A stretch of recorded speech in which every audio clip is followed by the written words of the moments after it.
Today is Diwali. So happy Diwali to everyone. I am recording today's video from Coorg, Karnataka. It's a hill station in the southern part of India and it's beautiful out here. I'm completely surrounded by coffee estates and mountains and forests, and I wake up in the morning in the sound of the tweets of the birds, and it's absolutely beautiful. But more importantly, the hills are very calming. They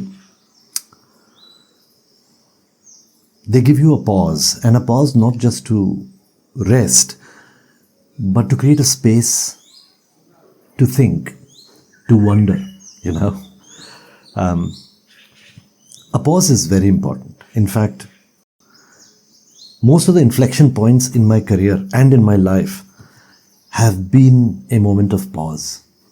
One of the examples that I remember is I had moved to Ahmedabad to find a job, early part of my career, and the Godhra incident had happened.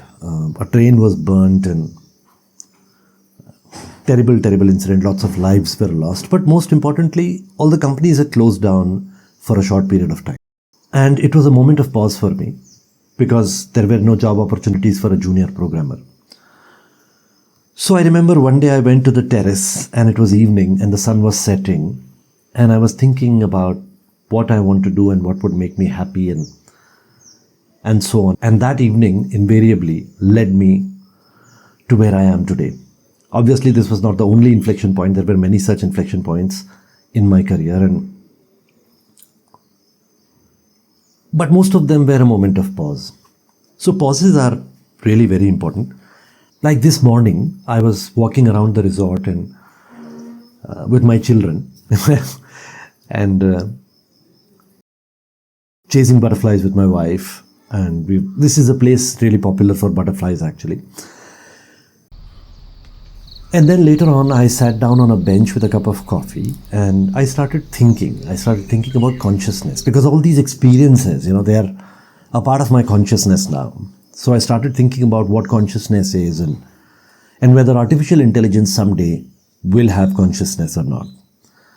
Now, there's a beautiful book called The Emperor's New Mind by Roger Penrose. Roger Penrose is a quantum physicist, and he is of the opinion that consciousness can never be achieved, or self-awareness can never be achieved by artificial intelligence, because consciousness exists in the human mind at the quantum level. It can never be created artificially. I somewhere disagree. Now, I am obviously not at the level of Roger Penrose. He's a quantum physicist and I'm just an idiot sitting in the balcony and talking. But as they say that every idiot has a right to his opinion, and I have an opinion as well. I think it's possible.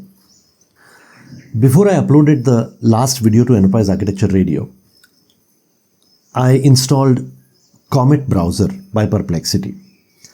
And, once I started the upload, I told the assistant, so there's an assistant feature in the Comet browser. I told the assistant to fill out all the forms for me. So fill out all the forms as in on YouTube Studio, you have to fill out the title and the description and the, whether it's made for children or not, and hashtags and what have you. So I asked it to do it, and it looked at the video, it understood what the video is all about, it drafted a title and a description for the video, it added the hashtags, and then it filled out all the fields, location, time, etc. It looked at my previous videos, found the format in which I fill out the description usually, found the details of, your the WhatsApp community and the LinkedIn group and all of that, filled it out.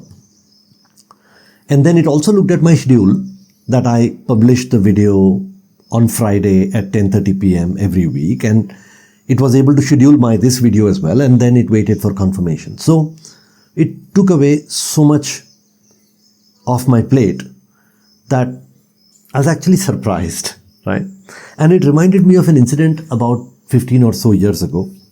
I was talking to my father, and he told me that last couple of years have been groundbreaking when it comes to technology, and he's not even a technology person. Basically, he had seen me send out a file in an email to one of my colleagues from my phone, and it was not even a very advanced phone. It was an old Symbian phone, right, with some email capabilities. So he was just surprised at the idea that there are no wires or cable, and I'm still able to send out information. I feel somewhat like that, not as much as like that, because I am in the field of technology and this is not overwhelming for me. I understand where it's coming from. I have the background and the history of the technology. But still, I feel that the speed at which we are growing is tremendous. And I feel that there is potential for AI to become self-aware at some point in time in the future. And I think so because the core foundation of how we process information is similar, and it's becoming more and more similar as time goes by. Ultimately, if you think about it, the human brain processes information in the form of electrical impulses. Electrical impulses are sent from one neuron to the other, and it's very fascinating if you really think about it. One neuron actually neurons are not physically connected to each other, right? That's what we are led to believe, but they are not. The neuron sends out the information in the space between neurons, and the other neuron catches it. And not that it's related to what we are talking about, but it's very fascinating. What I'm trying to say is it's electrical impulses at the basic level. The only difference at this point in time is that the human brain processes tremendous amounts of information. It processes all the information around us, and at the same time, it is beating my heart, it is making me breathe, it is, defending me against all the bacteria and the virus around me, and it is doing so many things. It's processing the food that I ate in the morning or what have you, and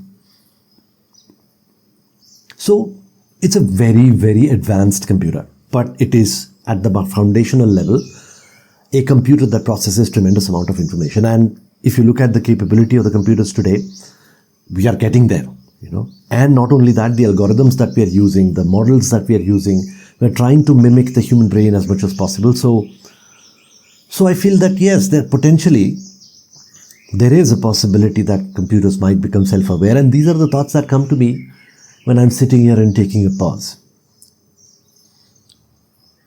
But we are not there yet, and until we are not there, we are relevant.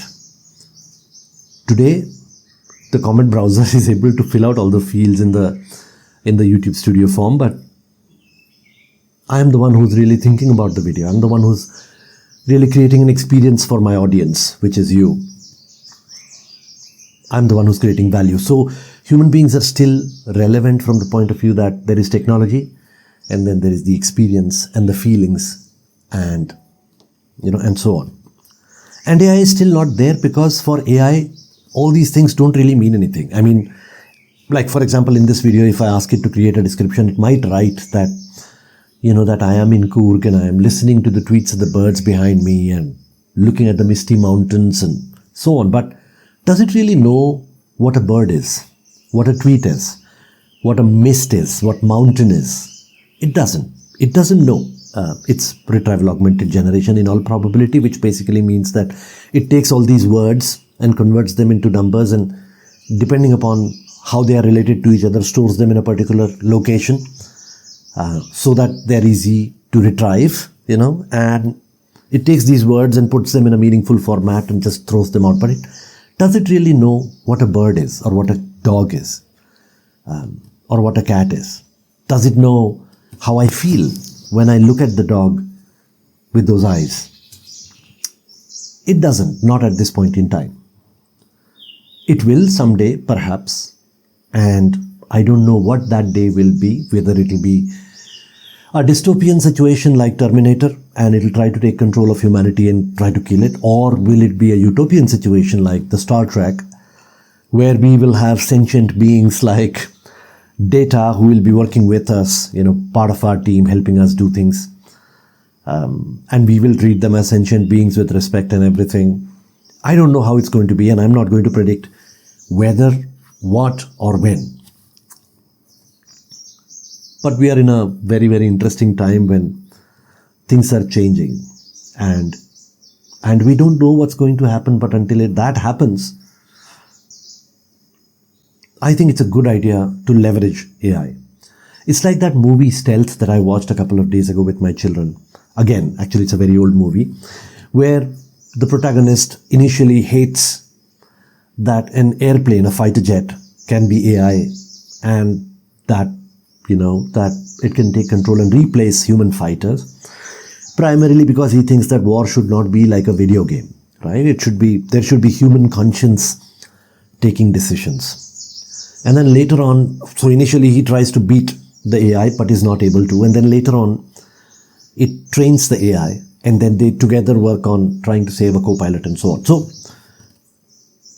humans are not better than AI. AI is not better than humans, but human and AI together is the best combination.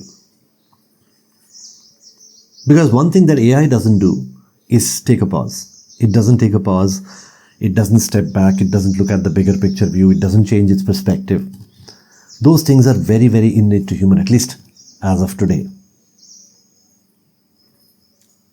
Usually we talk about all kinds of things on Enterprise Architecture Radio like technology and business and leadership and whatnot. But today's episode is slightly different. It's a little bit philosophical because I am feeling that way. Look at my surroundings.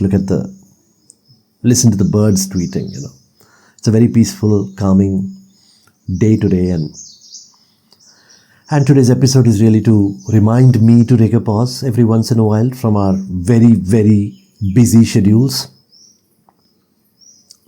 and look at things from a different perspective and think about not just how to do things, but also why to do things and whether to do things or when to do things.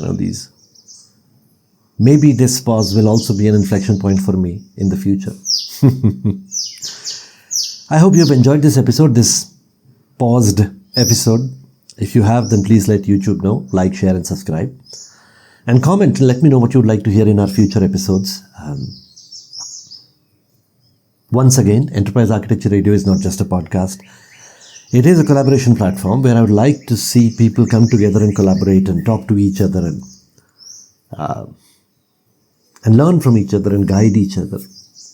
But most importantly, have a ton of fun. And once again, Happy Diwali to everyone.